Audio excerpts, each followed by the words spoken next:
السلام علیکم دوستوں، امید کرتی ہوں کہ آپ سب ٹھیک ہوں گے۔ ہزاروں ستونوں والا ایک خوابوں کا شہر، جسے آج سے 3000 سال قبل ایک دیو ہیکل قوم نے تعمیر کیا تھا۔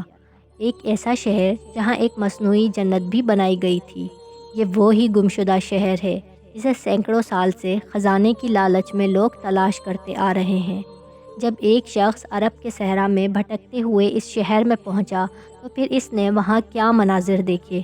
آج کی اس ویڈیو میں اس شہر اور اس کی پراسرار تاریخ کو دکھانے جا رہی ہوں، جو کہ آج سے پہلے بہت کم لوگ ہی جانتے ہوں گے۔ لیکن ویڈیو میں آگے بڑھنے سے پہلے آپ سب سے گزارش ہے کہ ہماری ویڈیو کو اینڈ تک ضرور دیکھیے گا اور ساتھ ساتھ ہمارے چینل کو سبسکرائب اور ہماری ویڈیو کو لائک ضرور کیجیے گا۔ City of Iram. قوم عاد اپنے دور کی سب سے طاقتور ترین قوم تھے۔ یہ لوگ دوسروں کے مقابلے زیادہ قدآور اور توانا تھے۔ مال و دولت بھی ان کے پاس بے شمار تھی۔ اپنے اونچے قد اور شان و شوکت کی وجہ سے انہیں بلند مقامات پر بسنے کی اور بلند عمارتیں بنانے کا بہت شوق تھا۔ تاریخ میں عاد کے نام سے 2 قومیں گزاری گئی ہیں، ایک کو عاد اولیٰ اور دوسری کو عاد ارم کہتے ہیں۔ عاد اولیٰ سام بن نوح کی اولاد تھے اور یہ عرب کے جنوبی علاقے میں آباد تھے۔ عاد اولیٰ کی طرف اللہ نے حضرت ہود علیہ السلام کو مابعوث کیا تھا، لیکن قوم عاد کی بدعمالیوں کی وجہ سے انہیں تباہ کر دیا گیا۔ ان کے تباہ ہونے کے بعد حضرت ہود علیہ السلام بچے ہوئے لوگوں کو لے کر حضرت موت کی طرف ہجرت کر گئے۔ ان کی رہائش احقاف کے علاقے میں تھی۔ یہاں اس قوم نے خوب ترقی کی اور اللہ نے انہیں بے شمار نعمتوں سے نوازا۔ انہیں عاد ارم کہا جاتا تھا اور یہ جس علاقے میں آباد تھے اسے شہر ارم کا نام دیا گیا۔ اس شہر کو ذات العماد بھی کہا جاتا ہے، جس کے معنی ہیں ستونوں والا شہر۔ یہ شہر طوفان نوح کے کافی بعد بسا اور کافی ترقی یافتہ تھا۔ عاد ارم کے لوگ کم از کم 12 گز لمبے ہوا کرتے تھے۔ طاقت کا یہ حال تھا کہ بڑے سے بڑا پتھر جس کو کئی آدمی مل کر بھی اٹھا نہیں سکے، ان کو ایک آدمی ایک ہاتھ سے اٹھا کر پھینک دیتا تھا۔ ان کے شہر کے 4 دیواروں کے اندر بڑے بڑے محل اور اونچے اونچے ستون تھے۔ اللہ نے اس خوبصورت شہر کا ذکر قرآن مجید میں کچھ یوں کیا ہے: کیا تمہیں معلوم ہے کہ تیرے رب نے قوم عاد سے کیا معاملہ کیا، یعنی ارم شہر والوں سے، جو بڑے بڑے ستونوں والی عمارتوں میں مسکن بناتے تھے، اور وہ لوگ جن کے زور قوت کے برابر کوئی قوم ان کے ملک میں پیدا نہیں کی۔ مؤرخین نے لکھا ہے کہ عاد ارم عمان، یمن اور عدن کے علاقے میں آباد تھے۔ ان میں 2 بادشاہ طاقتور ترین بادشاہ بنے، ایک کا نام شدید اور دوسرے کا نام شداد تھا۔ یہ دونوں آپس میں بھائی تھے۔ شدید کی موت کے بعد اس کا بھائی تخت نشین ہوا۔ اس نے اپنی حکومت کو مزید وسیع کیا اور بے شمار لشکر و خزانے جمع کیے۔ اس نے اپنی سلطنت کی رونق و کمان کو عروج تک پہنچا دیا۔ شداد کتابیں پڑھنے کا بڑا شوقین تھا۔ اس نے کتابوں میں پڑھا کہ موت کے بعد اللہ اپنے بندوں کو پھر سے زندہ کرے گا اور جنت میں داخل کرے گا، جو ایک حسین و خوبصورت جگہ ہے اور جہاں کائنات کی ہر آرام و آرائش میسر ہوگی۔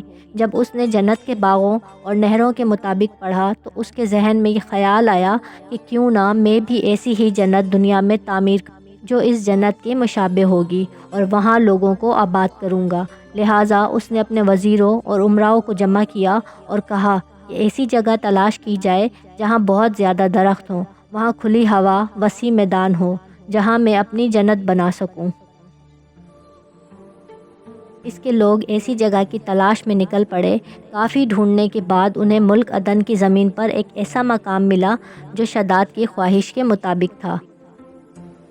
شداد نے اس علاقے کا نام باغ ارم رکھا۔ اس مقام پر بڑے بڑے محلات، سونے چاندی کے مکانات بنائے گئے، جن میں یاقوت و زمرد کے ستون بنے تھے۔ اس میں بڑی بڑی نہریں بنائی گئیں، درخت لگائے گئے۔ اس باغ میں دنیا بھر کی آرام و آسائش کی چیزیں منگوائی گئیں۔ یہ شہر اتنا حسین تھا کہ تاریخ رات میں بھی اس کی چمک دیکھی جا سکتی تھی۔ شہر کے درمیان ایک نہر بنائی گئی تھی اور ہر محل میں نہر سے چھوٹی چھوٹی نہریں نکال کر وہاں لے جائی گئیں۔ کچھ نہریں شراب کی، کچھ شہد کی اور کچھ دودھ کی تھیں۔ ان نہروں کے کنارے پر ایسے مصنوعی درخت بنائے گئے تھے کہ جن کی جڑیں، شاخیں اور پتے سونے کے تھے۔ شہر کے رستے اور دیواروں کو مشک، زعفران، عنبر اور گلاب سے معطر کر دیا گیا۔ جب اس جنت کی تعمیر ہو گئی تو اس نے اپنے امراؤں اور وزیروں کو حکم دیا کہ میری بنائی ہوئی جنت کی طرف چلنے کی تیاری کرو۔ اب شداد بڑے جاہ و جلال اور فاتحانہ انداز میں بڑی شان و شوکت میں سپاہیوں کے جھرمٹ میں روانہ ہوا۔ جب وہ اس جنت سے ایک کوس کے فاصلے پر پہنچا تب اللہ نے اس پر عذاب بھیجا۔ آسمان سے ایک ایسی چیخ سنائی دی کہ شداد زمین پر گر گیا اور اپنی بنائی ہوئی جنت کی ایک جھلک بھی نہ دیکھ سکا۔ وہ اس مقام پر اپنے لشکر سمیت ہلاک ہو گیا اور کوئی بھی اس شہر میں داخل نہ ہو سکا۔